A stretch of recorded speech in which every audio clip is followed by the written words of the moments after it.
Trojan fans, welcome to another edition of the Peristyle Podcast. I'm your host, Ryan Abraham, joined in studio by my former friend. No, I'm just kidding. We're friends. I'm in a mood today. Connor Morrissette. What's going on? Triple-double. Spent the morning on the beach playing volleyball. I'm like fired up a little bit. Just came in hot. Didn't get to eat lunch, and I'm just like, what's going on with this team? I'm like kind of upset. I'm gonna have some takes. We got India Otto here. We call her Automatic. She's our point guard. She's our stud. What's up, Otto? Nothing much. I'm excited to be here. I'm excited too. Yeah, there's like some energy here. I think these two came into the room. We're pumped. I didn't have We're energy ready to when go. I walked in, and then they brought it. They're bringing it out of me. I don't know what that. We got to figure out what the hell's going on with this team. That was a disgrace. We were there. That's a long trip to go all that way, fly to Chicago, drive 2 hours South Bend in the rain, all that stuff. Hey, better effort. We'd expect a better effort, and we're going to talk all about it. And I'm fired up now, so we're going to get it. If you have questions for the show, podcast at uscfootball.com. You can also call or text us at 424-254-9141. I think we got a text or two. We definitely have 3 voicemails to get to and some email questions, so we'll get to those after our break at the end. And if you're watching us live on YouTube or Facebook, put your questions in there, put your comments. If it's funny, India can put it up on the screen. If it's not funny, I don't know, whatever. We'll just put it up there. But questions, she'll star them. We'll get to them later on. If you have the Apple Podcasting app or Spotify, we'd love to hear from you. Go check it out, and you can leave us a 5-star rating there, and also a review on Apple or a comment on each individual episode on Spotify. I'm shot out of a cannon. You guys ready? So Skittles. So I rewatched the game yesterday, and I didn't think USC played well, obviously, but I kind of felt like it was a good thing that despite them not playing great, they were still in that game. So I don't know if you want me to start this with some positivity. It seems like you're pretty frustrated, which I understand. I just leave that game thinking, okay, they're not where they want to be, especially on defense right now. But you look at the rest of the schedule, Oregon will be tough. There's a real path to 9-3, and if you finish 9-3, that's pretty good. Get your positivity out of here, Connor. No, I'm just kidding. Yeah, we could talk about that. We'll do it. I just want to thank our sponsor, though, Trader Joe's. Yes. Oh, how can I forget Trader Joe's? Positivity. We got freaking Trader Joe's. I gotta go. So I got some time this afternoon, so that's my window. I'm gonna pop over after the show to Trader Joe's, and they've been such a great partner for us over the years. I look on their latest episode on the Trader Joe's podcast. It's all about the gummies. Wow. I don't know if you guys are into the gummies. Indy, are you a gummy person? Or? Not really. I'm not a big candy person. Yeah, I'm a pretty healthy eater. I like hot Cheetos. Are gummies healthy? Trader Joe's has their variation of like hot Cheetos, which are pretty good that I like. Oh, nice. Okay. I used to like, so when I was a kid, I'll just date myself. They have like penny candy was like a thing. Like now it's not penny candy anymore, but like the little fish, like the gummy fish, but they have like the Swedish fish. They have Swedish fish? Fish, yes. Very good. But there's a whole bunch of gummies there. So that was like featured on Trader Joe's. Go check it out, traderjoes.com. But are you gummy? You like gummies? Or? Yeah, but I can't have candy in the house because I'll just eat it. I do that too, yeah. Not good. No. But maybe I'll buy some for the office so you can come in here there and eat go. it. Special treat. Yeah. Good Dessert. stuff. But thanks again to Trader Joe's. They've been awesome. They've been a great partner. The team we cover, they haven't been great. So that's what are we going to do here? But let's go positive because you're right. Like USC, played like doo-doo against Illinois and still only lost by a last-second field goal. They did not play anywhere near what they were capable of and still was, close with Notre Dame and took the lead, later in the third quarter.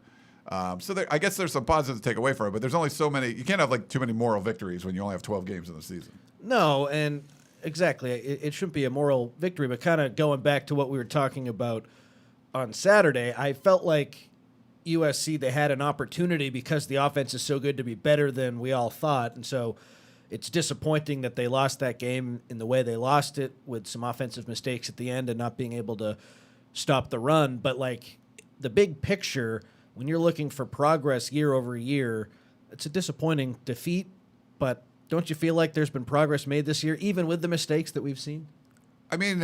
And the question is that progress enough? Yeah, I think there has been progress, but I don't think it's enough. And I think a lot of it's going to depend on the next game, at Nebraska, because Purdue, you know, USC didn't play great, didn't cover the spread, but they got a road win, and they needed that in the Big Ten. But they've been losing every game, you know, like they're just not very good. Nebraska's shown that they're not great either, but they're better than Purdue. You know, Michigan beat, you know, USC handled Michigan, and Michigan went into Nebraska and won there in Lincoln. I'm afraid that USC is going to come out and play like kind of that same ball, you know, like, it's close, and they don't pull away. And that would be disappointing, because that's one I think you have to have. I think the path to 9-3 is what you have to hope for. And at the end of the day, you know, we were thinking 8-4 is like par. We thought 8-4 would be like sort of where they are, with the offense being better than it is. They're probably going to clean up on those games, you know, like the Iowas and the UCLAs that maybe, you know, but, you know, they still can't go and win the road ranked teams. Illinois, you had Notre Dame, and you got Oregon coming up, which doesn't, you know, that's probably not going to be pretty. But if you can go 9-3 and you only lose those like better teams, that is progress. But I think it's just tough to stomach seeing how the season started. You're like, oh, this team actually can be better than we thought. But, you know, 9-3 would be, you know, if they can do that, if they can pull that together, it would be better than I anticipated. But the way it started, you felt like, oh, the ceiling's higher than what it is. Because, you know, you're starting at 6-6, and you're like, they should be better. And like, oh, they are better. And like, wow, the offense is elite again. J-Mile was doing special things, and they've got great running backs and all that stuff. And Mekhi Lemon looks like one of the best handful of receivers in the country. They can do something. And then, you know, it's just disappointing the way you can be as strong of a team against Michigan at home and then really just lay an egg on the road and just look like the same team that lost to like Maryland or Minnesota last year. USC hasn't done well to end the year the last couple seasons, so I think that's another reason why 9-3 would be great if they got there. But to your point about the disappointment, Ryan, defensively, we hit on it Saturday or Sunday night in our post-game show, allowing the 305 or 6, however many rushing yards it was, not good enough. And then to hear Lincoln Riley yesterday say it wasn't an effort thing, our guys were physical, it wasn't a physicality thing, it was just people not being in the right spot, not in the right alignments, not in the right gaps. I guess, like, I get what he's saying, why that would be a good thing, where if there was just no effort, that would obviously be bad. But I don't know. He talked about how it was a teachable moment, and I get it. I was getting some crap on the YouTube after instant analysis for saying you can't have teachable moments that late in the year. Of course, every game you're going to have teachable moments. But what my point was, Lincoln Riley said on that first play, the 63-yard run play, the first run play for Notre Dame, it should have been a gain of 4 because guys were out of position. You can't have teachable moments like that against Notre Dame that deep into the season. You can have a teachable moment like if the guy gets maybe 12 or 15 yards and, okay, next time I'll hold him to 4. But you're so out of position this deep into the year that you allow a team that has 2 damn good running backs, you know what they're going to do. First attempt, he goes for 63 yards because you're not lined up right. That is a major, major issue. And that's why I was so frustrated on the instant analysis video. It's like, okay, fine, yeah, let's give him credit for being physical if that's what you saw, and give him credit for effort. But, like, I think you should expect a little bit more in a rivalry game against Notre Dame on the road when you haven't won there at all. You got to get fired up for that game. You have to be ready to go. And then the first run play, it's a 63-yard gain, and guys are out of position. I'm sorry. You can teach all you want. You can watch the film after that. But, like, that was pass or fail, and they failed that miserably.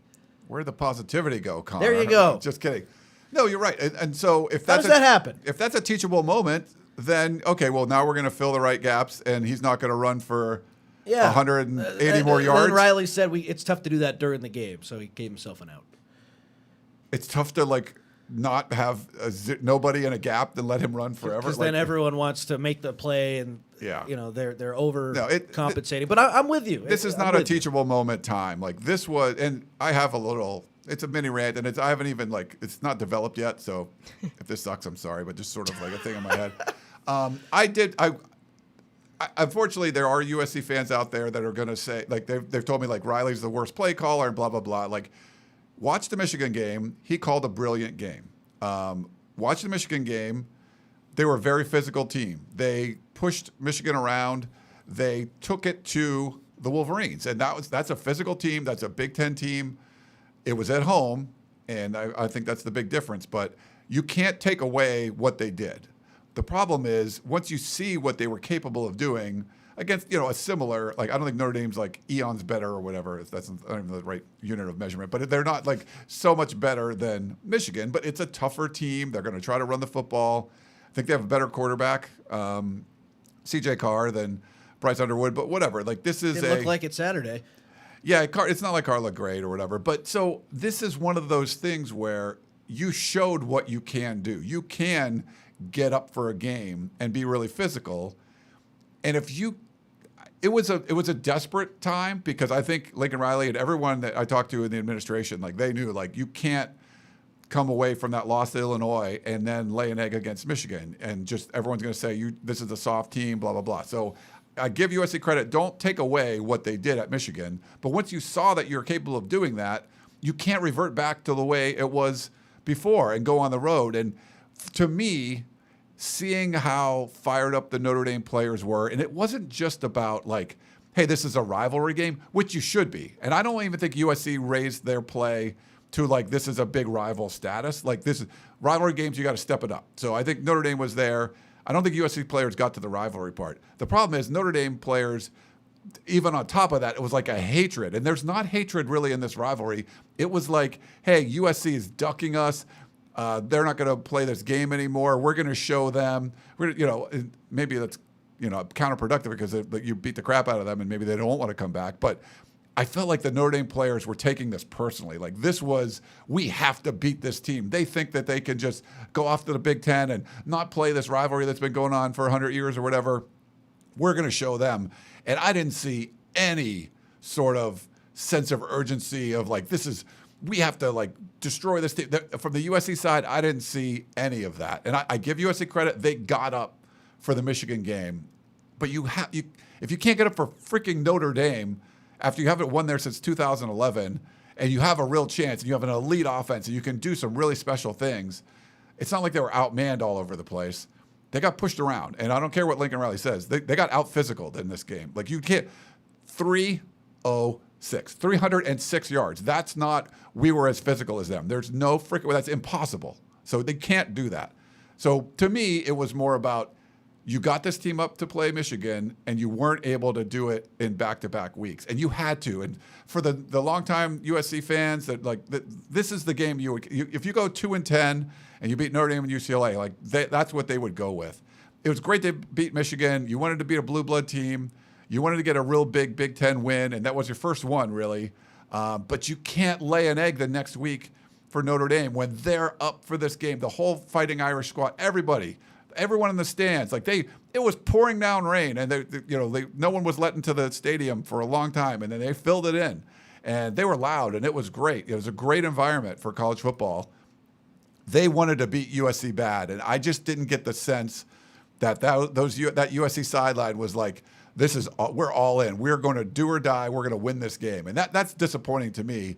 So you could say about toughness or effort or whatever. I didn't see the same sort of sense of urgency, same sort of effort that was very, very apparent from the Notre Dame side. There was one player on USC when I rewatched the game who I felt rose to the occasion and played with a chip on their shoulder, and that was DeCarlos Nicholson at corner. He would hit Jeremiah Love consistently, even if Love got some big gains. Nicholson made sure that he'd pay a price at the end when he ran to his side.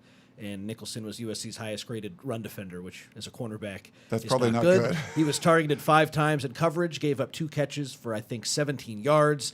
He was talking a lot. He was the one guy out there where it looked like, okay, this guy gets it. And I kind of had a thought that he might, because when we interviewed him before the game, he just talked about, we need this one. We need this one. And I don't understand why no one else really played with an edge like he had. That was frustrating. I wanted to shout out Nicholson because I felt like that was his best game of the year, one of the best games in a USC uniform for him. He played it the way you want against an arch rival on the road. Even when Love would get some big gains, like I said, he was not afraid to hit him and just next play mentality. I love what I saw from him. You look up and down the roster, I don't know if there's anyone else I feel like played the same way, where Jacoby Lane had some nice plays, but then he left some on the field, and there were other guys like Lemon sort of got taken out of that game outside of a couple of receptions for him. No one else really played with that passion, that energy. And not everyone's like that, but I felt like Nicholson took it up a notch and no one else did. Yeah. I have a point to add too. Yeah, I would though. love to. We're going to get At the what athlete's point of view. Is the onus on the players though? Like, I understand teams take on the personality or the mentality of a coach because leadership is top down. So usually if you have a hard-nosed, tough coach, your team is going to play like that and is going to embody that mentality. Same, for the opposite. If you have a soft coach, then, your team is also going to embody that at some times. But at what point, the coaches aren't on the field, the players are on the field. So you're talking about misalignment or out of position or things like that. Like, at what point is it like, this is on the players to like know what they're supposed to do?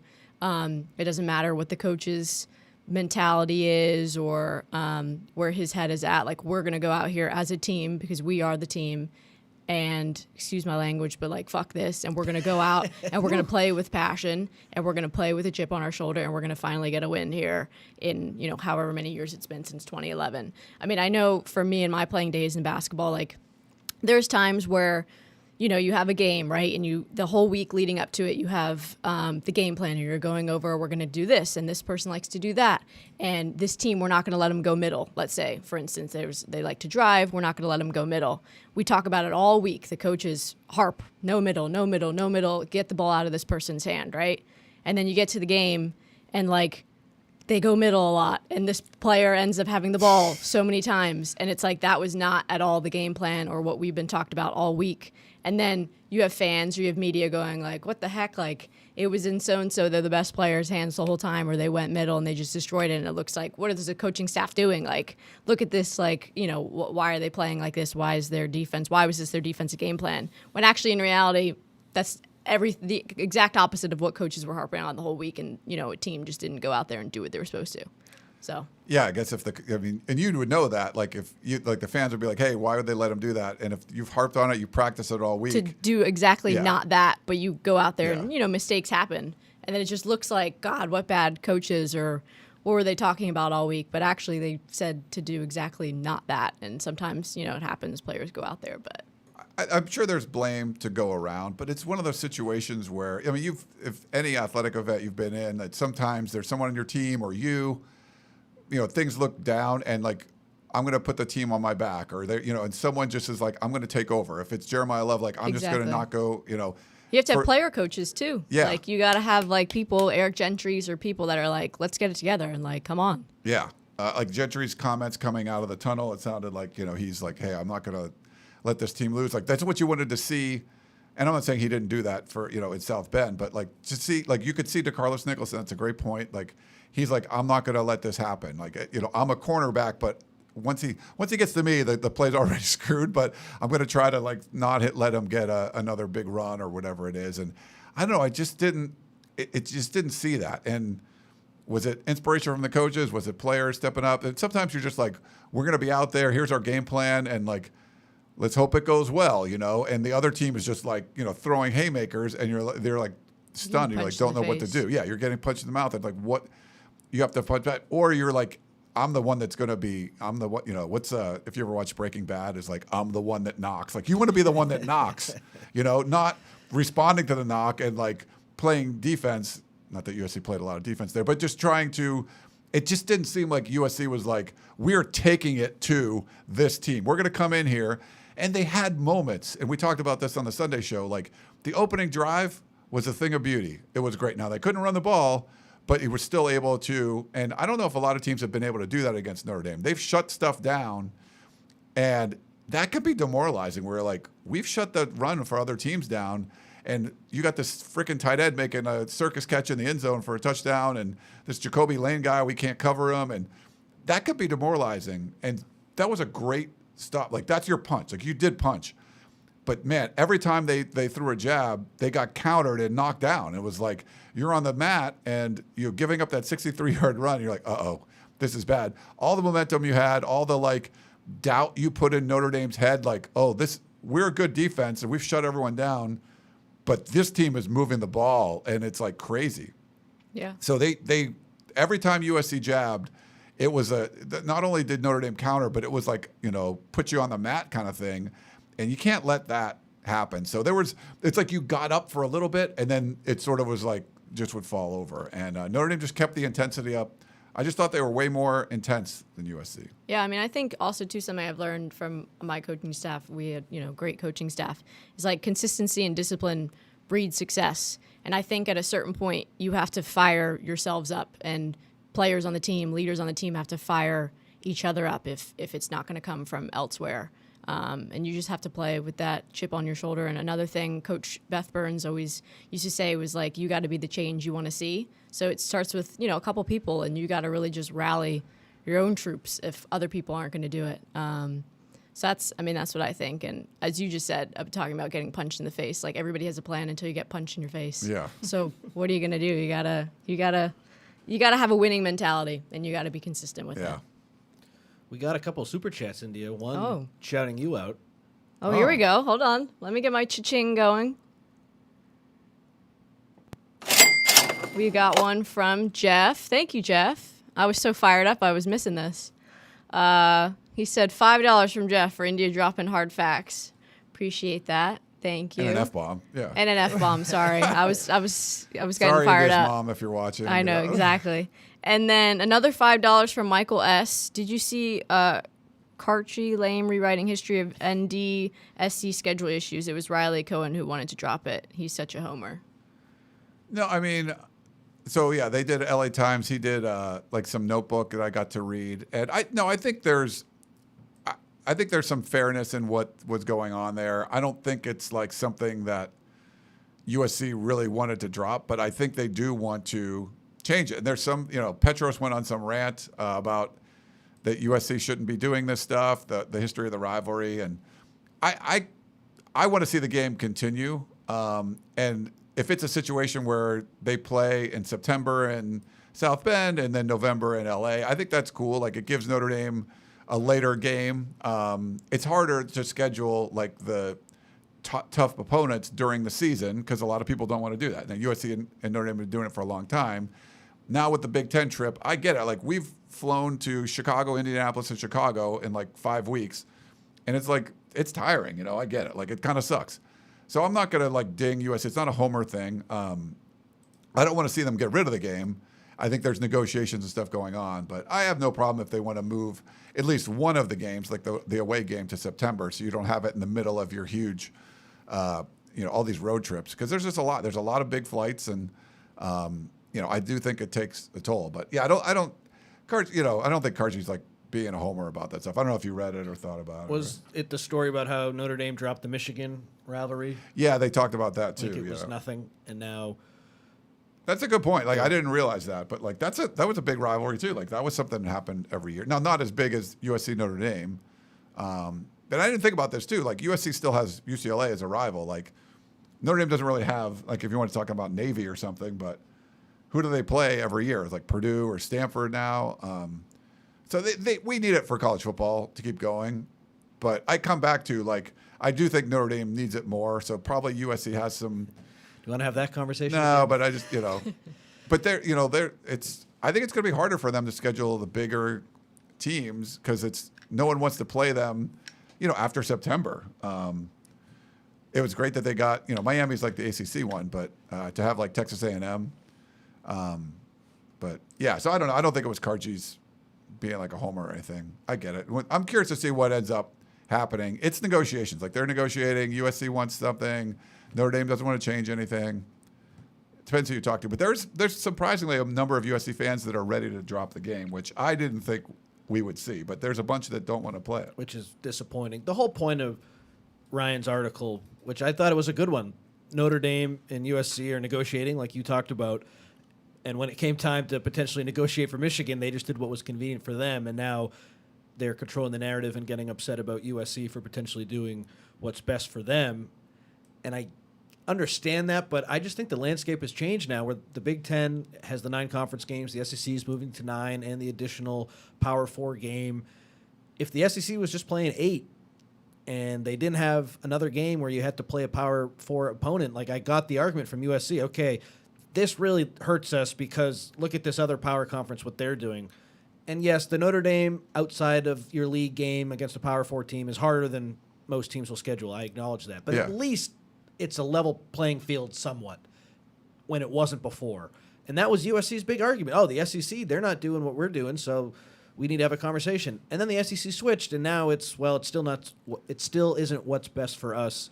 So let's continue to negotiate. And I'm with you. If a compromise needs to happen and the game stays in November in LA and goes to September in South Bend in the future, I'd be all for that. I get that. Sometimes in these situations you have to make some concessions, and hopefully that happens. But who is going to walk away if Notre Dame says we're not budging and USC says we're not budging?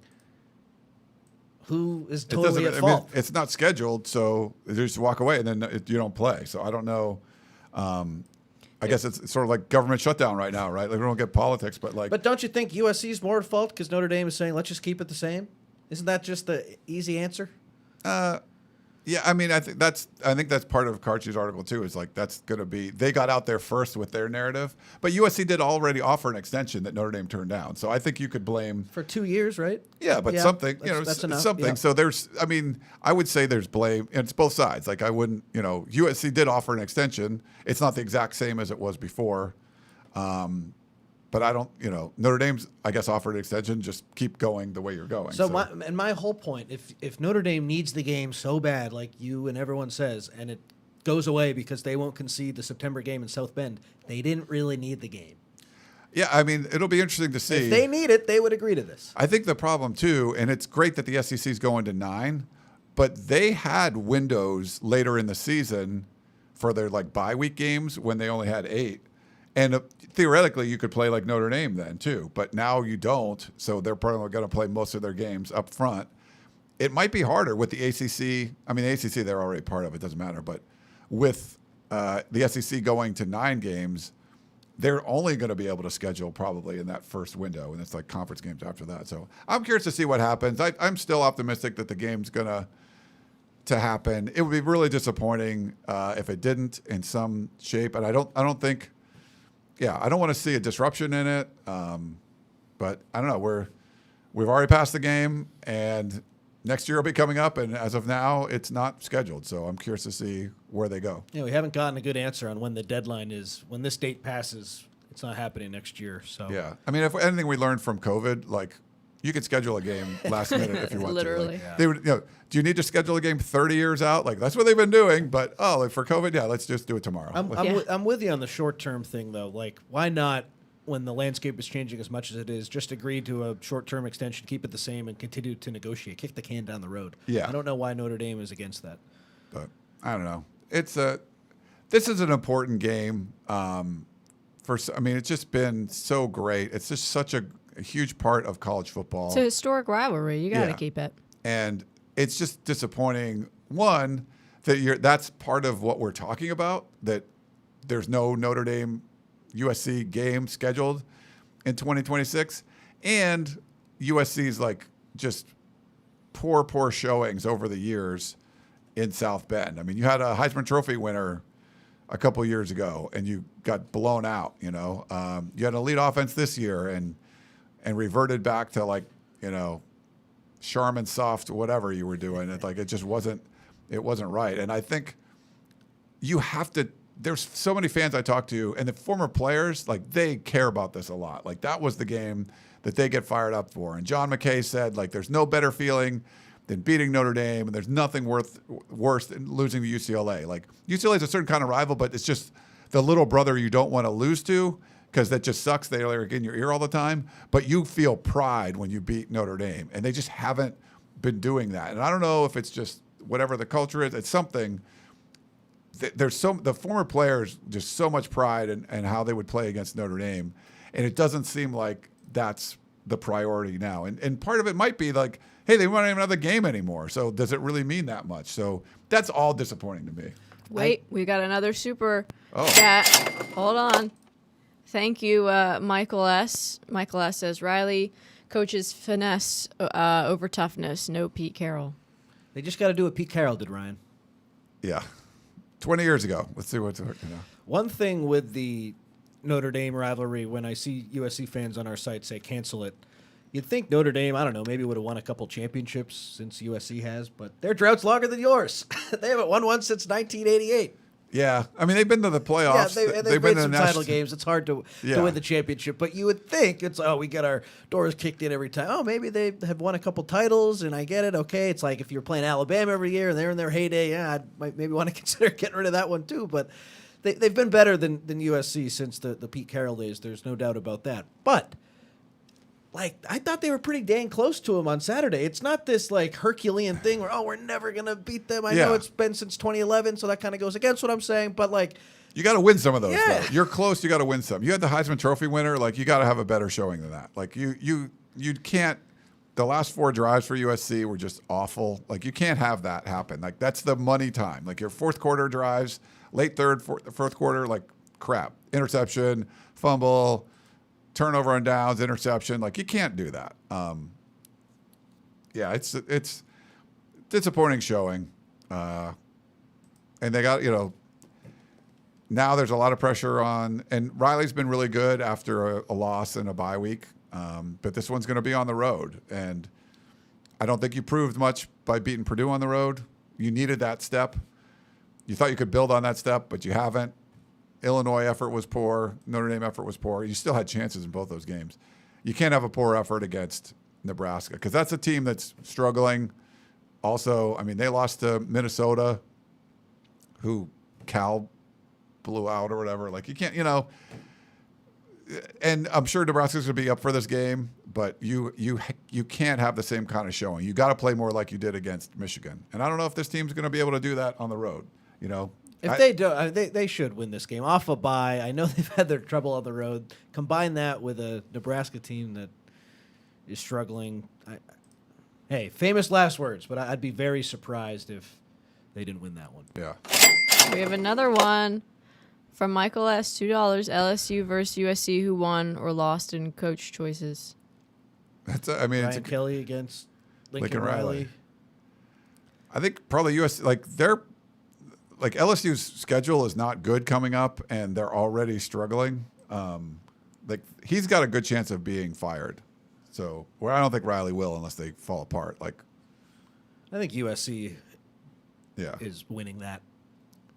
It's not by a ton, but LSU is having the season that USC had last year right now, and they didn't have a great season the year before. They were fine, but it's couple years of mediocrity here for Brian Kelly. And when you can get the athletes that LSU gets year in and year out, it doesn't matter who the coach is. Like, they've won the titles with all these different coaches. He's in a tough spot. And USC beat him. Lincoln Riley beat him head-to-head last year. So was one of the best wins of Riley's tenure at USC. So, should we take I guess LSU is only 5-2. I thought they were worse, but they did lose at Vanderbilt, and they played Texas A&M and then Alabama. So they'll lose a couple more. I thought they had 3 losses. So what do they say? If Texas A&M, Alabama, who else do they got? Arkansas, Western Kentucky, and then at Oklahoma. Okay.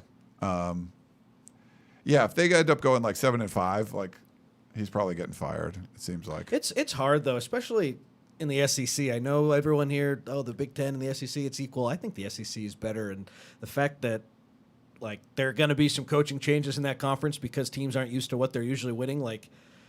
It's happening in the Big Ten too. But look at the schedules of some of these SEC teams. Oklahoma's comes to mind. It is tough as hell, and LSU I think is looking at that in the mirror. I don't know who they could bring in who it's year in and year out will consistently do better when you got to go up against all these juggernauts. Yeah, I know. The top of the Big Ten, though, I think is better right now. Ohio State and even Indiana. I'm not sure who the best team in the SEC is. Bama. Bama by a You mile. think they're the best one? Yeah. Even though they lost. Maybe a mile strong, but I think they're better than A&M. Yeah. So it'll be interesting to see, but it might be a year where the SEC gets 4 teams in and the Big Ten gets 3, but the Big Ten still has the best team or 2, so it'll be fun to see. You know what's not good, India? What? Okay. You ever heard of TCU? Yeah. Yeah. Arizona State? Yeah. SMU? Yeah. Do you think that the football tradition at places like that are better than USC? No, I would hope not. Hell no, right? Yeah. Well, those teams have made the playoffs. USC hasn't. That's the other thing. The playoffs been around for a long time. USC's never made the freaking playoff.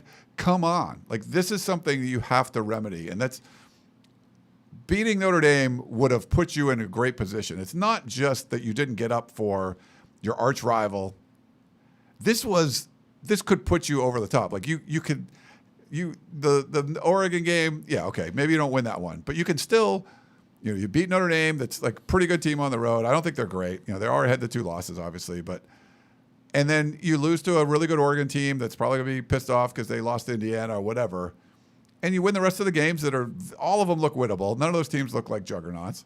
UCLA's playing better, and you make the playoffs. Like if you went into Notre Dame, you have an excellent shot of making the playoffs. And you couldn't get up for that. You couldn't get up for beating your rival. Like that's disappointing, knowing that this team's never made the playoff before. I just don't think the playoff was a real thing for this year. So I get what you're saying. At some point, it's got to be. I think we're talking about next year in the middle of the year. That's never good. But to me, even if it's Longstreet, which if it's a new quarterback, you never really know. I think he'll come in and have success, but that's always a big variable. Next year, to me, has to be 9-3 at the absolute minimum, and then as close to playoff or bust as you can get. Because, again, I don't think 9-3, it's like, oh, you got to get rid of the coach. But next season is huge. Yeah, all right. Well, sorry, that's not great for us, I know. Way to go. God, I'm just kidding. I'm trying to be positive. No, I'm not. I don't know what it was, but I really, and my apologies if you feel like, I just wanted to tell you how I felt about this. And I think letting this marinate, coming back, it was just disappointing because I think you see the potential, and they just, to revert back to like how you played against freaking Maryland last year or Minnesota and just not treat the game like it was the end all be all. Like it should have been. It should have been. This is like the whole freaking season, and I just didn't feel that. Well, that's the problem with losing to Illinois. Then the next game becomes your whole season, and then there's a natural let off because it's hard to have that every week. You got to come with consistency and pride and chip on your shoulder every game. Yeah, doesn't matter who you're playing. I mean, at a certain point, too, 306 rushing yards. At a certain point, somebody's got to go, I don't care what I do, how many penalties I get. They're not running by me again for like another yard. Like you just got to like, we're going to do anything. Yeah. I mean, geez, you got to have some pride. Yeah. And if it was like Nebraska after Michigan and there was a letdown, like that makes more sense. Like this was, hey, we can make the playoff. This is your arch rival. This might be the last time we ever play them. There's a freaking trophy. You can win the jeweled shillelagh. No. It was like, we're playing Rutgers or something. Like what? What was that? That was not Notre Dame effort. That was like mid-season Rutgers effort or something. I thought the effort was good, but like the next level was missing out. Where Step it up, yeah. DeCarlos Nicholson had that next level, and then I didn't really feel like other guys did. Yeah. Well, should we take a break? Yeah, let's do it. We will return, guys.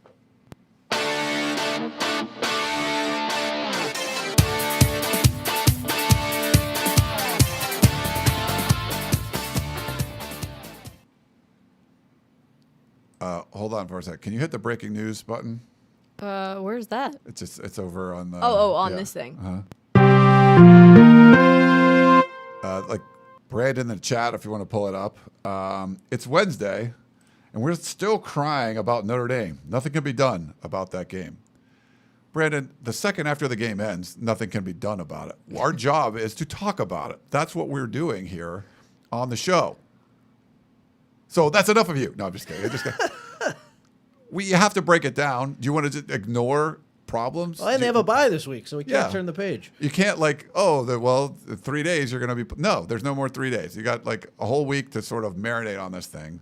I'm just kidding, Brandon. But this is what we do. We talk about the game on Wednesdays after the show. This is what we do for every single game. I'm sorry this one was a loss, but we have to discuss what was going on with there.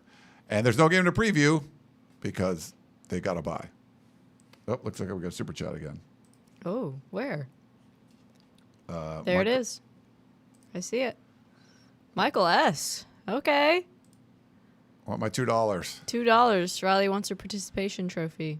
No, I don't think he definitely wants to win. I think he felt, there's positives to come from the way they stepped up to play against Michigan. It just, you needed to be able to consistently do that and do it, But It's such an interesting conversation to have because I do think better players will eventually come in the 2026 class. It'll take a while for them to have an impact. And with Chad Bowden here, I expect them to navigate the portal a little bit differently. Like, they should get better talent.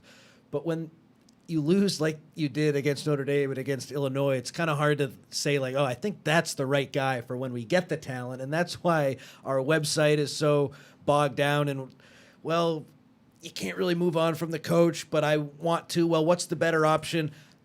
I think right now you just got to hope that they figure this stuff out, and that seems to me to be the most logical thing. I do see progress, but I understand the frustration, and it's an impossible thing to answer. Like, when we get better talent, what will it look like?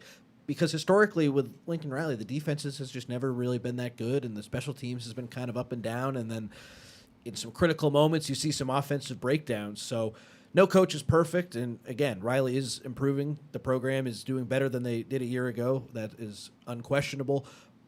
But do you see what I'm saying? Like, a game like Notre Dame where it's like you're calling that play in that situation, if they get better players on the field, is that really going to make a difference if that's the play call you have? Mekhi Levin's a great player. Like, oh, let's in the pouring rain with gloves on, let's have put him in a tough position. Yeah. And Danton Lynn is in year 2, and they invested all this money in this defensive staff, and they're all talked about how they're great teachers, and like, you come out on the first series on defense and you give up a 63-yard run with 2 guys out of position. Like, how good of teachers are you if that's happening? No. So I understand why we're kind of treading water here. It's like, okay, the progress is there, but those losses are frustrating. Yeah. Should we do you want to do voicemails? Yeah, let's do it. Let's do a voicemail. All right. Let's hear from somebody first else. Voicemail. Hey, Peristyle, it's Rick from Vista. I'm listening to your Monday thing and your show, and I was listening to you guys talk about what, Lincoln Riley did right or wrong and the defense right or wrong. And I remember him in speaking after the game, he said it, I think, twice, that some of the defensive line was going to the wrong gaps. And I thought that the whole point of Danton Lynn's program was that they do enough repetition that it's easy for them to understand and quickly learn and be able to go to the right gaps. But I think you should re-listen to what Coach said, and I'm pretty sure he said something about the defensive linemen going to the wrong gaps. And if that's the case, then we got a bigger problem. Anyways, I'm just wondering about that and listening to you guys. Thanks, bye. I think he said something like stunting into the wrong gaps or something, which Coach Harvey Hyde was like, "What?" I'm not even sure what that means, but yeah, he did talk about that, I think. It just comes down to being in the wrong spots where Notre Dame would run a play. Sometimes it would look like the running back had an option about which hole to hit, and it seemed like USC would consistently be in the wrong gap, and the running back would just go the other way. So, yeah, Shotgun tweeted out a couple photos where like Jeremiah Love hits the hole, and it was almost like a black hole that could just suck him into like, the end zone. There's like nothing, like the void of space after. Like, shouldn't there be like a linebacker or something there? Like, nope, it's just or a safety. The bottom line is they were just consistently out of position, and it was at all 3 levels. It was the defensive line being in the wrong gaps, as Riley talked about. It was the linebackers being in the wrong spots, and then the safeties on the first big run play. I don't exactly know why Bishop Fitzgerald got sucked over to the other side, but he goes to the other side of the field, and then Love runs right where he initially was. So maybe Fitzgerald was doing the right thing, but it certainly didn't look like it on that play. And it all comes down to, I don't think they were prepared enough, clearly. Like, maybe they were physical enough. I don't agree with that, but the effort was fine, okay, but they clearly weren't prepared. And that, when Rick calls and asked why weren't the defensive linemen in the right gaps, I get what India says about it's the coach. The players just got to do their thing, but I don't think they're prepared when they're consistently out of position. They weren't physical enough. No, that's for sure. I mean, you could see that they weren't prepared, and that falls on the coaches. But again, at a certain point, sometimes it's like smoke and mirrors. You think that it's like on the coaches because looks like there appears to be a lack of preparation. Like, how are these mistakes happening? But you never actually know if that's not like they actually did prepare the team really well and said all X, Y, and Z, and they just didn't go out and do it. Yeah. So you never know that. So I mean, but yeah, it definitely falls on. it starts with the coaches. But again, you don't always know if they told them exactly what to do and they just went out and I didn't still do it. think, even in your instance, that's sometimes still on the coaches. You tell them what to do, you don't do it. I mean, yeah. You got to get through to them.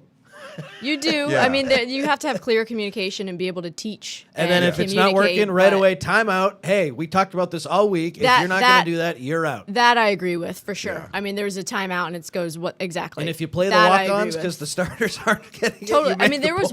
was one play where, I mean, Love just went wherever he wanted to go. And if I was a head coach, I would literally take every single person out of Yeah, the like, you defense guys and just suck. put a We're whole new putting group other- in, yeah. and just to prove a point of like, Yeah. what are we doing? So I'm with you on that. Football's tough where you can't do that. Yeah, it's a little obviously, different than unless basketball. It's like a different series. Like, imagine if they rotated. But to really, everyone, can you but- imagine though, to really prove a point, I'm taking everybody out because what are we doing? Yeah. Yeah. I don't know. It'd be like, I'd love that. Like, he just ran for 63 yards, and Lynn's like, You know base what? 2, second base. Like, Literally. everyone in, like, just a Because at that full-on- point, anybody could do the whole better than second that. team, you're in here. Like, Yeah. is this practice? Like, no. You're just like, second team, Yeah. you're in. Screw this. Yeah. Yep. Just to prove a point, you know? I don't know. Got to do something different. All right. Should we get into our next voicemail? Sure. Ryan, this is Daniel in Phoenix. Why does this continue to happen?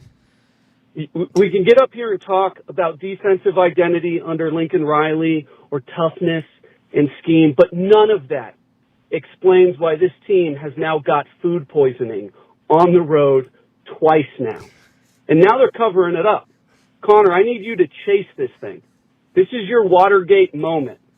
But in reality, there's no evidence it was food poisoning, except I watched my team go on the road and crap the bed. So if it's not food poisoning, please tell me, what is this? Thank you. Bye. Thanks. That is the one good thing, that we can put the stupid food poisoning thing to Oh, rest. thank God. Like, guess what? It wasn't because of food poisoning. That was not the case.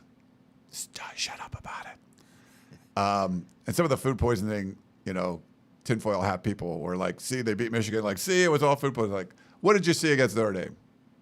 Let me give you that. 3-0-6. Like, no food poisoning. They just played like crap. So whatever reason, they're playing like crap on the road. It wasn't because it rained, or it wasn't because of food poisoning, because they played like crap on the road. Sometimes you call a duck a duck. It's quacking, it's kicking its legs and swimming across the pond. It's a freaking duck. So just call it a duck. So what exactly is the problem? I think in this game specifically, USC's decision in the linebacker spot to go with an inexperienced guy in Desmond Stevens, it's not all on one player, but that one hurt. He had a really rough game. I hope he bounces back. I still think in the long term he could be a good player. But when you look at what went wrong, he was just slow to react on some plays. You look at the Pro Football Focus grade, it's very poor. He wasn't ready to play in this game. And all offseason we heard from the staff, this guy's our Mike linebacker. We're not going to bring in anyone else. This is our guy.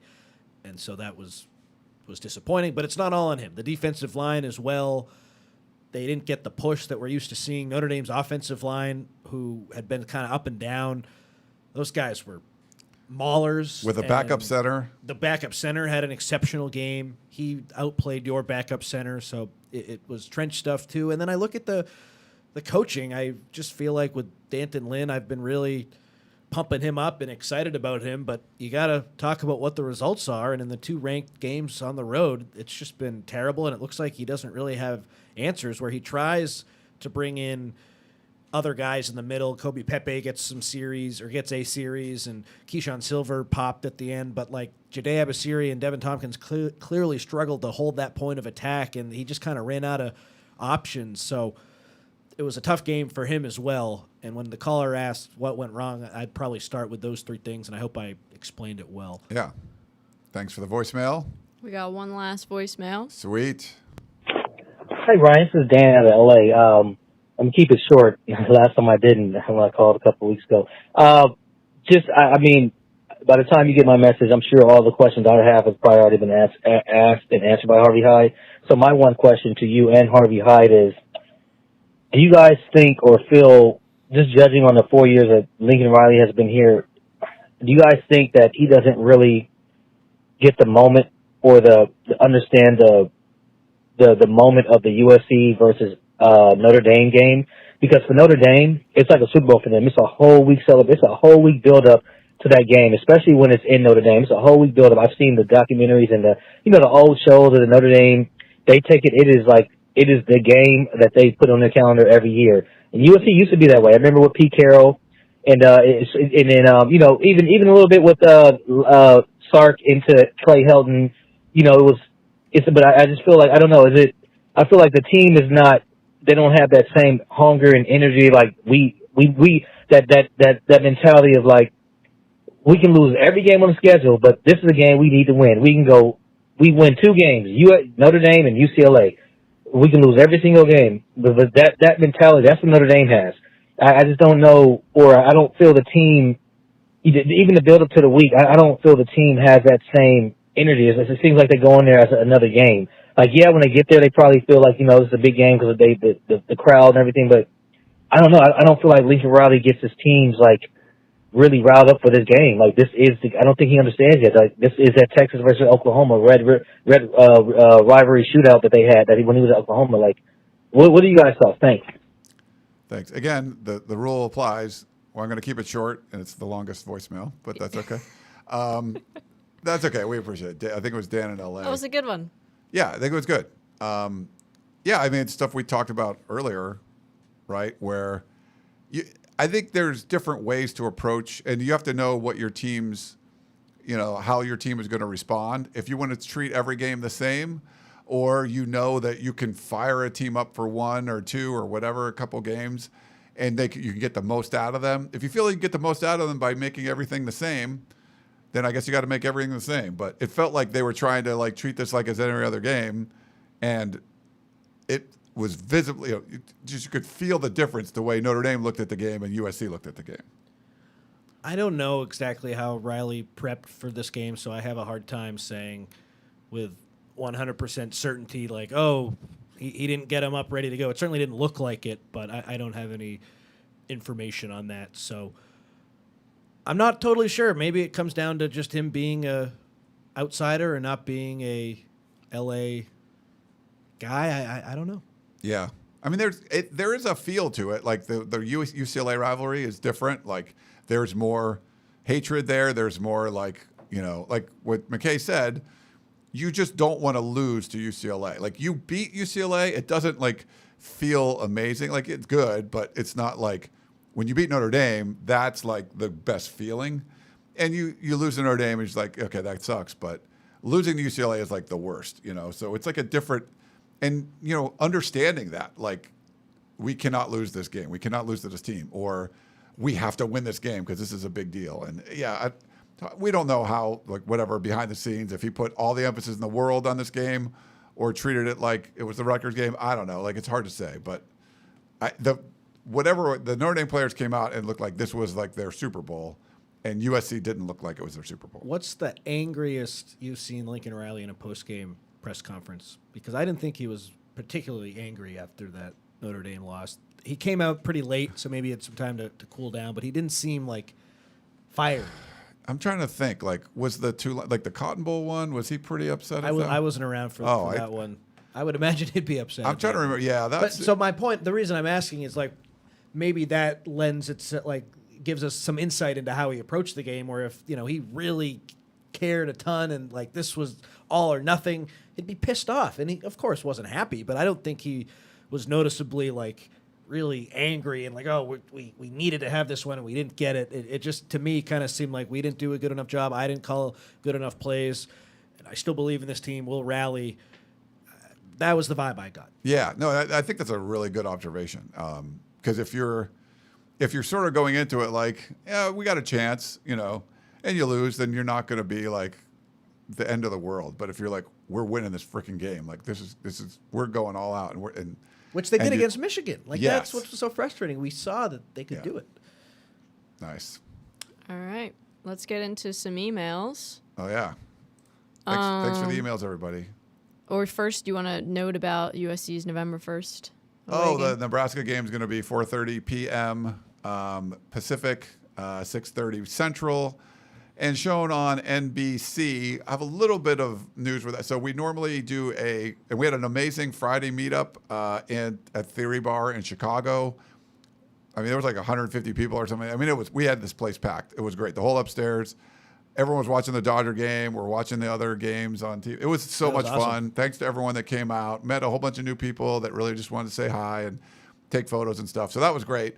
We're not getting into, and we're flying to Omaha. We're not going to be able to get to Lincoln that Friday night, but the game is later. We're going to do sort of like a pre-tailgate event. There's a local bar there. I'll give you guys more information, but I'm chatting with the owner or the manager or whatever, and probably like noonish Central, we'll be having like a get-together there. So it'll be in Lincoln instead of, we normally do like the city we're flying into.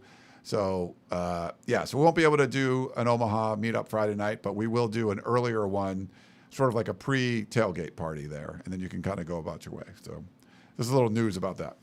Perfect. Okay, first question.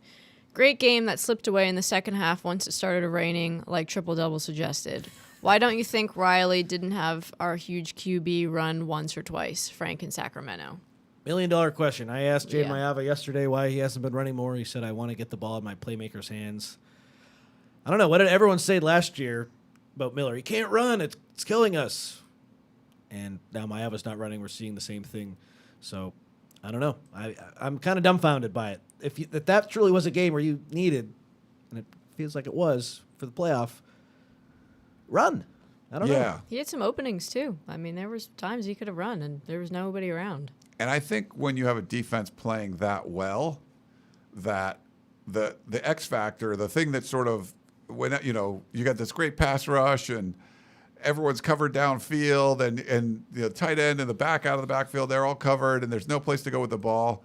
Like there's nothing more demoralizing than the quarterback just takes off and runs and picks up a first down.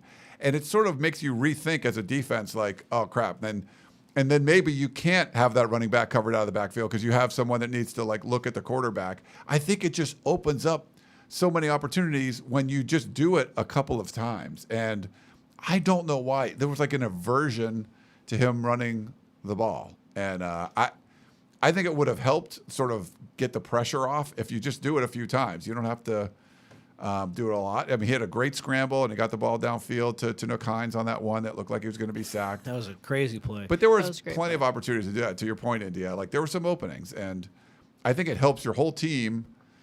Just the way that defense is going to attack you if you slip a couple of those in. When you don't do it at all, you're not like defenses can just focus on everything else, and if you don't need to account for when you have a quarterback that can run, it's like this 11th guy that now you have to account for, and otherwise you don't have to. So I don't understand it either.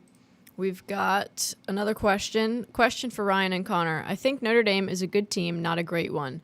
We were manhandled about 85% of the game. I think it's a Lincoln Riley problem. As long as Riley's the head coach, we will be as soft as baby shit. Thanks for all the content and hard work, Mike from San Ramon. So I wasn't surprised that Notre Dame's offensive line had some success. A lot of returners, even the center, he's new, but he's set up with a lot around him, good running backs. The flip side is what surprised me, where I know Elijah Page was out, but Notre Dame's defense has one good edge rusher in Boubacar Traore, and USC did a decent job on him, all things considered. They don't really have any other like knockout stars, and they still got a really good push on USC, which was disappointing. So I don't understand that one. When the week before I thought Michigan had a better front than Notre Dame, and USC did what they did in that game. Maybe it's just as simple as home and road. That's all I can think of, because that Notre Dame defensive front, it's fine. It's good, but it's not great. Yeah. No, I think they're a good team. Like, and they're definitely playing better than they did early in the season against really good competition. But it wasn't like this juggernaut, unwinnable game. A&M had their way with them on offense. They were able to do whatever they wanted in that 41 game. points. I mean, Purdue scored 30, so like, that's not good. Okay, last question. Dear Ryan and Triple Double, this past weekend's disappointment in South Bend seems to have come down to poor decision-making. Number 1, going for it on 4th down instead of taking the easy field goal on the road when your offense is struggling. Lincoln, take the points. Number 2, whatever the hell that was when Mekhi Lemon thought he was going to throw a flea flicker pass and then just lost the ball. Huge gamble, not necessary. Number 3, continually running King Miller again and again into the backs of his O-linemen and believing he was actually going to find a hole where there never was one. We're down to the 3, 4, and 5 for second running backs, and frankly, it showed this past weekend. Number 4, Marcus Freeman told Jenny right before the game that he was going to make USC's offense one-dimensional, and he succeeded in that. Thoughts, Steve and Poway? Yeah, sometimes you don't need to be so secretive. If you're good at what you're doing, you can say, this is what we're going to do, and it works. I listened to that, too, when I rewatched the game yesterday morning, and I was like, wow. Confidence. Said we're going to limit 6, which they did for the most part, and we're going to stop the run, which they did. USC was down some running backs, of course, but I respected it. You never hear something like that from Lincoln Riley, and that's just a different style kind of thing. But that's a tough coach to me when you come out and tell the world this is what we're going to do, and then you do it. I was impressed. Yeah, and USC needed to respond and be like, all right, well, we're going to do this to beat you and this to beat you. And like the first drive, they did it, and then they weren't able to afterwards. And I think if you had the quarterback run a little bit more, it would have opened up run lanes, and it would have, had more success in the run game, and then given King Miller and those guys some opportunities to, find some other holes. And I just don't think USC's response to what Notre Dame's actions was good enough, And then to the email specifically about the decisions, a lot of wrong decisions, of course. That's just football, though. You're not going to make every right call. Right. And if you make enough bad ones, like we saw with USC, you'll be in some trouble. And then just poor execution, too. I mean, on the 100-yard kick return touchdown, to me, Robinson had Jadarian Price. Yeah. He had him, just couldn't make the tackle. So a mixture of things. Yeah. We have another super chat. Ooh, nice. Thank you. From Michael S. again. It's time Thank for $5. You. Going from 2 to 5. Love it. Last 6 quarters, Love had 300-plus yards against Lynn defense. Yeah, he's been a killer. Yeah, 228 yards. Like the fact that the most ever by a Notre Dame running back in the history of the rivalry, I guess could be ending. And no Notre Dame running backs ever run for 228 yards in Notre Dame Stadium before. Like, that's never happened. And the fact that last year with a running quarterback, Notre Dame had fewer rushing yards than they did in that game. Like, all the stats are bad. Yeah, because this was definitely a more one-dimensional team than last year. You had a freshman quarterback. No, but last year I'm saying, like, remember how often I can see the guy's face? Yeah, Riley would. Leonard? Riley Leonard, yeah. He would take off all the time on short yardage. Like, that's not what Riley they did. Sager. Yeah. No, not Riley, and not Lincoln Riley. A lot of Rileys. There's a lot of Rileys. That was their identity, and obviously it was their identity against USC, but they wanted to throw it. Like, they want to show the world that we got this great quarterback in C.J. Carr, and it was to their detriment. Yeah, just run the ball. And you still lost. I know. I'm glad that no one in the chat saying fire India, because everyone was saying like fire Riley in the chat on Sunday. But What? Yeah, they wanted to fire Riley Sager. I guess maybe it was Lincoln Riley. I don't know, but but no one's saying fire India, so that's India good. Is yeah. Lincoln. Ryan's really funny. I was like, damn, that's harsh. Just kidding. Should we get into some chat questions? Yeah. Let's knock it out. Okay, we've got one from Facebook. Thank you to our Facebook viewers. From Thomas. Hey, Triple Double, Boss Man, and Automatic. I like the spelling on that. Why hasn't the investment in our defensive staff culminated in stronger results? To have so many overqualified coaches only to see the D-line get dominated is deflating. Thanks. Love you. It's a great question. It's a great question, and the most frustrating thing is like the career highs that they're allowing, which we talked about on Sunday. The career high in quarterback rating to Altmaier, the career high to Love, guys who've been around a lot. When you bring in a coaching staff like this, it's totally fair to expect, okay, it's not going to be perfect, but the career highs, that's got to end. You can't be doing that. And that makes me have major questions about this defensive staff, which is disappointing because I thought at their absolute worst, maybe it would be 200 rushing yards against Notre Dame, but not 300. Yeah. You can't let someone career on you. Like every once in a while, you're kind of upset, right? Like India's playing one-on-one at the Y or something, and this girl that she can beat all the time, like careers on her, just draining everything. She's like, all right, that's going to be one in a decade or something. Fine. But like you can't have it later. Yeah, you can't have it like keep happening.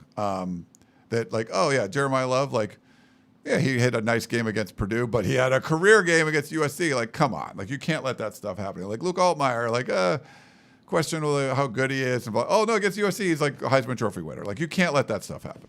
No, and I don't know why that happens with the defensive staff. Against Illinois, at least you didn't have Kamari Ramsey, so there was an excuse. There was no excuse for what we saw in South Bend. Every linebacker was available. Every defensive lineman was available, right? No one was hurt for that game, I don't think, off the top of my head. Chat can correct me if I'm wrong. In the secondary, you still have Ramsey at nickel a lot, which is a problem, but they didn't throw it for a lot of yards. It was all the run stuff. So that was just a textbook example of a team getting just out everything. Yeah. And I didn't expect that with this staff. Me neither. Thomas also had like a follow-up. He said, is it fair to be disappointed with the results of the defense, given how qualified the staff is? Hell yeah, it is. Super fair. Yeah. I mean, expected you should be disappointed because everyone thought it was going to be a big step forward this year with better personnel and a second year with D'Anton Lynn, and it's not been. And remember how good they were stopping the run against LSU in that Yeah. first game last year? I thought we'd see more of that.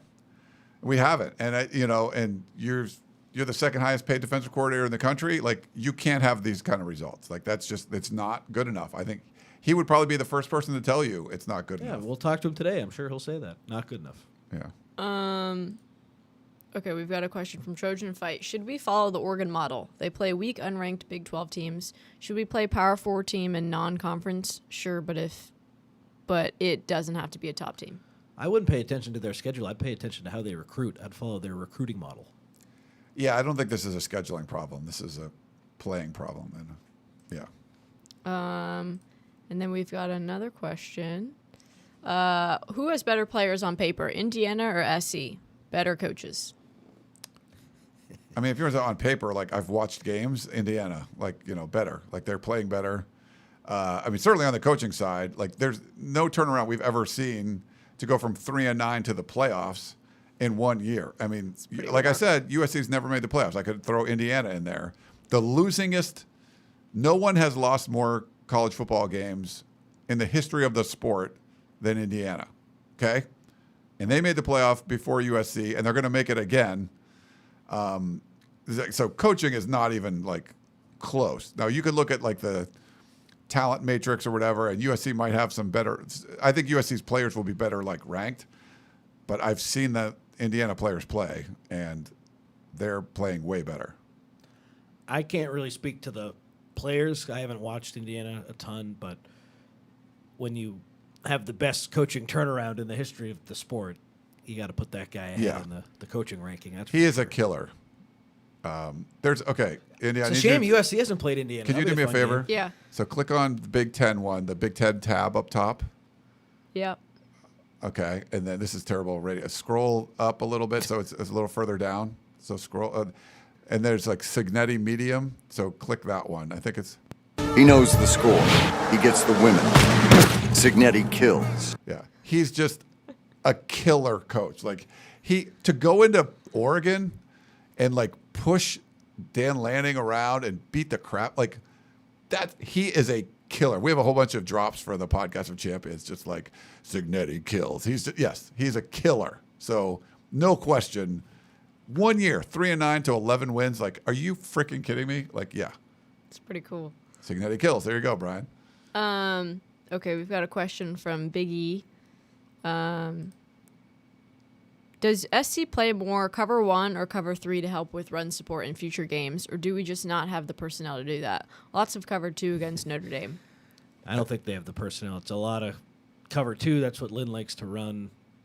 Maybe that'll change because it was so bad, but it's been a lot of the 3 linebacker thing, they played better, and like. Well, not against Notre Dame, they didn't. Well, they started that with that, right? Yeah, and they were awful in the first half against the run. But then they got away from it, too. So, I don't know. Like maybe no matter what they did, it didn't really work. The second half defensively was better because if you take out the 100-yard kick return, just look at the points, it was better. But when you did what they did in the first half, and even still in the second half, the yards per carry for Notre Dame were down, but they were still able to run the ball. Yeah. We got 4 more questions. All right. Get out of here. We've got a question. Hungry for lunch? I haven't eaten at lunch. Dylan in Albuquerque. Ryan, Alex Grinch boasts the 16th rated defense in college football. How does that make you feel? It's all about situations. It's all about just circumstances. And while I'm a little surprised, he had a lot of success at Washington State, right? So he does a better job with schools of that caliber. And I know UCF, it's a little different where they're in the Big 12 now, so tip of the cap to him. But he was just always sort of I don't want to say small time, but what am I trying to say? Like a lower level guy where it's you don't get the athletes that you can get at other schools and you make it work. And that's his MO, and that's what he's doing. And then, hey, I don't care who's been Lincoln Riley's defensive coordinator. They haven't been good. So maybe some of it has to do with the head coach. Like, yes, Grinch was awful. I get it. But as more time goes on and Lynn is putting up some stuff that looks like Grinch's defense, I think you got to look at the head coach, too, here. Wait, are you Ryan? Because I think that was addressed to me. Oh, sorry. It's okay. I guess I just want I'm going to have to talk to my therapist about this. Like, this was not, I don't feel good. Andy, I don't feel good about this. Like, that was directed towards me. I'm just kidding. And he didn't care. Like, he wasn't asking for the X's and O's. He wanted to know how it made you feel. Doesn't make me feel good. Like, what's going on? Like, Grinch was terrible. I liked him. He was fun. I liked talking to him. I forget who I was talking about, but like Justin Wilcox, he's been good at most of the places he's been. When he was at USC, it was hot garbage. It was so bad. And then he's now a head coach at Cal, and up and down. He's done some good things, some bad things. There's a lot of challenges there. But when he was at other places as defensive coordinator, it was good. Alex Grinch had some moments other places, but yeah, it was just god awful here, and we're seeing more of that. I don't know if there's some curse or whatever, but there's something that's not right. Like the fact that Lynn's defense, that they're looking like Alex Grinch defenses, is like baffling to me. Did not expect that. Was not on my bingo card heading into 2025. Fat Bank had a funny comment. We were talking about cover 2, cover 1, cover 3. He said they play cover none. Yeah, that's funny. Cover okay. nada. We've got another question from Facebook. What are your thoughts on USC defense not getting enough practice against traditional offenses as opposed to Riley's? Does it set the defense up for lack of practice against the kind of offenses we really face? That might be part of it, but the scout team dictates what the opposing offense will do. So you're going to get looks against the team that you're playing against, although it's a scout team level team. But maybe when they just go 11 on 11, best on best, that could have something to do with it. What would you want to play with, like a fullback and 2 or 3 tight ends? Like you want to play historical teams? Like that's what offenses look like now. It's not like Lincoln Riley run some crazy thing that it's like his offenses don't look that different. I mean, that's not what Notre Dame's offense looks like. Okay. Or Michigan's. Yeah, but most teams have some sort of, and USC's done a lot of 12 personnel. Like they're not running 4 wide receivers out there hardly at all anymore. Like this, they're using 2 tight ends a bunch. Because they don't have a 4th receiver. But like, so what you're seeing is more like what even like what a Notre Dame would do. Before the guys got hurt, they did a lot of 2-back sets and stuff too. So I don't know. I mean, this like yes, they don't have like. 3 guys in the backfield. What about like the pulling guard stuff? Like you don't see a ton of teams do the crazy. The left guard's going to go all the way over here. Like maybe that has something to do with it. I just don't rule anything out when you get the defensive performance that we saw against Notre Dame, and we can't watch practice. Where I wish I could tell you what I think, but we're totally locked out of there. There is a lot of motion on the offense. They're not running like this zone stuff all the time. Like they are pulling, and I kind of like it with USC's offense. They seem to, that works well. But yeah, maybe that's different than someone just running into, just everyone's just driving ahead and running power and stuff like that. Last 2 questions. Question from Larry. What's up, Larry? What will our record be at the end of the season? Well, people are going in the chat. I'm going to stick with 8-4 that I've stuck. I mean, I think they should be 9-3 at this point, but I feel like there's a toe stubbing coming, probably pasting at Oregon, and they should sweep the rest of the games. But I'm not. What about UCLA? I don't know which one. That might be the toe stub. That it could be. Certainly could be Nebraska on the road, because it's a road game. Northwestern's playing better football. weird Friday night stuff could happen. So No chance. You think that game? no, I think one of them. So I'm just gonna go. I'm not gonna say they're gonna sweep. Just I haven't seen them consistently play well. So I'll go 8-4 still. I think I'm gonna go to 9-3. There you go. Raise my 8-4 by 1. Don't like the Oregon matchup, but the rest of them, with the way the offense is able to score, I don't know which offense on that schedule is like, besides maybe Nebraska, is capable of keeping up. Yeah. What do you think, India? 9-3. All right. I have hope. So I'm the realist, and you guys are the. Hey, I was 8-4 before the year. Yeah. So. Last question from Matthew. Am I the only one disappointed with Gentry? This is coming from an outsider, so maybe I'm missing something. I think he's been awesome outside of the Notre Dame game where no one was particularly good. So it's hard for him sometimes when they play the 3 linebacker look, because then he's more off the ball and more like in the slot, and it's just not as natural for him. But I don't know. I think he's been really good this year outside of that Notre Dame game, so I have a tough time totally getting on him. Yeah. Cool. I think we got a super chat. Again? Yeah. Oh, my goodness. Looks like Jeff. Jeff's a stud. Yeah, Jeff. Michael has done it 6 times today. Holy cow, Michael. Wow. Shout out, Michael. From Jeff, Brian wants to know if Saban could fix this defense. Yeah. Like if Nick Saban was your defensive Let's see if coordinator, I can find that. stuff would be better. Here we go. Hypothetically speaking, this is from Brian. Hypothetically speaking, do you think of CLR hired a Nick Saban type as defensive coordinator? Do you still not think change? Who's a Nick Saban type? Kirby Smart? Because he worked on Yeah, I the don't know. Like, I don't know. There aren't too many Nick Sabans out there. Yeah, I mean, he's for one of Lynn, one. to be fair with Lynn, like he'd only done, like he turned around UCLA in a year, but it was, that's not a big sample size. Was Lynn their first choice? Do you want to have that conversation? I don't think he was. He was not. Who was their first choice? They had all Okay. sorts of guys Yeah. they wanted. They looked at Jim Leonard pretty hard, it sounded like, but I don't know what the hell he's even doing now. So I Yeah, think that's a Lynn's- good point. Like, Lynn's better than him. He was like a big name, and it's just. But I'm just being snarky because If it was you like know, actual Nick Saban, then he would probably change the way Riley ran practices, so that would be helpful. I'm yeah, but they couldn't work together. no, yeah, I'm just. But I guess that was the question. Hypothetically, yeah. And, like I don't know what a Nick Saban type is. Like he's the best ever. Like it's like give me a Bill Belichick type. Like, Is there any what is chance that? the Like, game has passed him by and it would be like Belichick? Not as bad, I don't think, but like Nah, I think his winning cult, like his mentality about stuff. I think you needed someone that's he's not dating experienced. a 24-year-old. That's yeah, crazy. that's true. Experienced. My only guess can be if the consistency has been Lincoln Riley's teams have trouble on the defensive side, that practices are geared towards his offense and not necessarily towards making the defense better. We've heard words that they're doing more goal line stuff. They're doing, whatever, but we don't really get to watch practice, so it's can't really say.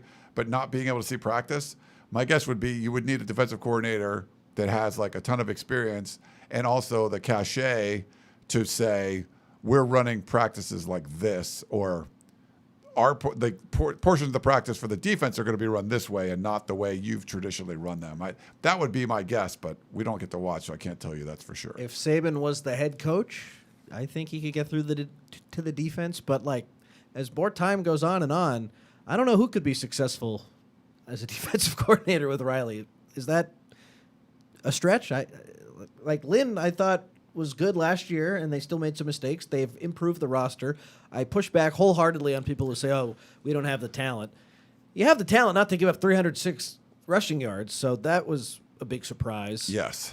I don't know. Just as more time goes on, I continue to wonder who would be successful in that role, because Lincoln Riley just has never had a really good defensive coordinator, a good defense. No one has said, "Oh, that's the coordinator that I want from his staff." I think Jeff is saying that Jim Leonard wants the Wisconsin head coaching job, and Fickle's probably going to be fired. I don't even know where he is. Where is Leonard now? Do you know? I think he's on their staff. Is he still a Wisconsin guy? But he's like because consultant or something? Like he was like one of the top defensive coordinators. No, he's with the Broncos. Oh, okay. So he went to the NFL. All right. Yep. Yeah. He should have went to USC. I don't know. Yeah, I was in on Danton Lynn and the whole like that's like this is not good. I'm not out on him by any stretch, but I'm surprised. Yeah, I'm not like all in. Like, oh yeah, he's the greatest thing ever. Like, and he is not performing like the second highest paid defensive coordinator. And USC stepped up. Like USC believed in him.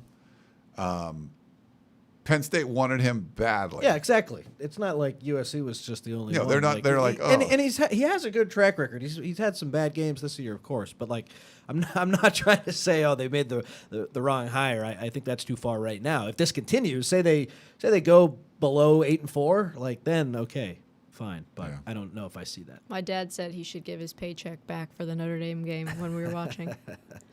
He was like, I could run through these areas and get 15 yards. Yeah. Is there? I think there was a coach or two. It might have even been Brian Kelly that like donated part of their money towards like NIL or something. That's happening all over. I think Norvell had to do that at Florida State. Yeah, that would be funny. Like, hey, I wasn't good enough. Yeah. I'm giving like $500,000 to our NIL fund. Yeah, from for my this salary. Game. Yeah. Paycheck for this game. Yeah. That would actually would go like people would be like they would be fired up about They that. would. They'd be like, you know what? No, but they would be fired up. If with Riley that. You know did the why same those thing? you know why those coaches did that? They were forced to do that. Yeah, but like if Riley was like, hey man, I'm making $11 million a year and we keep losing games we shouldn't lose, like I'm going to give some of this money to NIL or something. You want to buy goodwill with the fans? Absolutely. Yeah. But who are we to say what another man should do with his money, man or woman? We're You know? hosts on the Peristyle Podcast. No. What I'm saying, what I'm saying is, Yes. I'm No, not. you I'm can't- not calling for that. He should. No, you don't spend other people's money, but like if he was, that's a crazy If that was a move he made, I think it would Yeah. go over Oh, very of well. course. Yeah. People would love that for Of sure. course. I don't. To be fair, I don't think he's making that move. He's got a great contract. Would It's you like me all to in give his some favor. salary back to you? Yes, for your almost being your late terrible today. takes and yeah. Is that all we got? I think Yeah, that's all we got. that's it. Mercifully, it's going to end. I felt like yeah, there was like I ate a bunch of sugar or something. I had to tie. So Skittles. Maybe the Skittles before. You did have some Skittles. Right before I had to do my Hello Trojan fans. Skittles aren't bad. Like eating is not terrible, but like if you drink something, it's harder to do like the Hello Trojan fans. Yeah, no content. soda. Got to stay off the soda. No soda. It's going to wrap it up. You know what? I don't know what to expect here. I think 9-3 is where this team should be. I think it's probably going to be 8-4, which will be, even though I thought that was like par for the season, it's going to be a little bit more disappointing. I'll give this team credit. I'll give Lincoln Riley credit. If they finish somewhat strong, decent showing in Eugene, and go 9-3, like that's still a pretty big improvement over last year. For sure. But from what I saw in the Notre Dame game, I'm not sure that's going to be the case. So we'll see. They got to figure it out. How they've lost has been disappointing. That staff gets paid a shit ton of money. This is the time. You got 2 weeks to get ready for a pretty mediocre Nebraska squad. Go out and make a statement. Like, beat them like you beat Michigan. And I think people would be like, all right. And then you would even have some optimism going into like the Oregon game. Like, hey, they actually played well on the road against a team with a pulse. Maybe they can, do some stuff to Oregon because they have that offense. The offense is still really, really good. It's elite. And if you show that you can have some fight on the road and your offense is going to be elite, like you can beat just about anybody. So I think that's what the focus has got to be. Like, look good. Like, go on the road, look good beating Nebraska. Like, don't let it be close. Like, push them around, show them what's up. Hey, we're back. And I think you can win some of the fan base back, and people will be like excited and give you a chance. So I think that's what USC needs to focus on this week. And string consecutive weeks together. We don't want a strong showing and then the following week reverts back a little Yeah. Sweet. All right. Oh, we have one like super chat left. I don't know if you want Oh my to throw God, it up where? there. Michael. one. Okay, yep. Yeah. There we go. Do we have the most overpaid coaches in college football? Yeah. I mean, $2. I would say like no. I think by the numbers they might. I mean, of active coaches, but like James Franklin's getting $50 million to not even coach. So I think that's more Crazy. overpaid. Anyone that's on a buyout, like, Yeah. you know. Yeah. But of the non-buyout coaches, USC has to be up there. The breakdown of that buyout is insane, Yeah. by the way. Like, there's not a lot of coaches making like $11 million a year. And most of those have like gone to the playoffs. It's Kirby Smart, Ryan Day, Lincoln Riley. So by definition, yeah. Yeah. Kirby Smart and Ryan Day have certainly done more than Lincoln Riley. So overpaid. And unfortunately, you spend a lot of money. And I get the reason why. You spend a lot of money. Signetti might be up there now, too. No, he's over 11 million now, yeah. But he's like he's the underpaid coach. Well deserved. Yeah, even when Nick Saban was making like 11 million or whatever, underpaid. Like that, like he did so many good things. Like you couldn't pay that dude enough.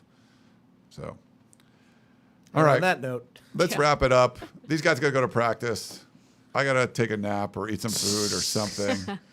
I hope you guys enjoyed it. Just try to give you our thoughts on everything going on with this USC football program. But for Automatic, India Otto, triple-double, Connor Morrissette, I am Ryan Abraham. They call me the boss man. Hope you guys enjoyed the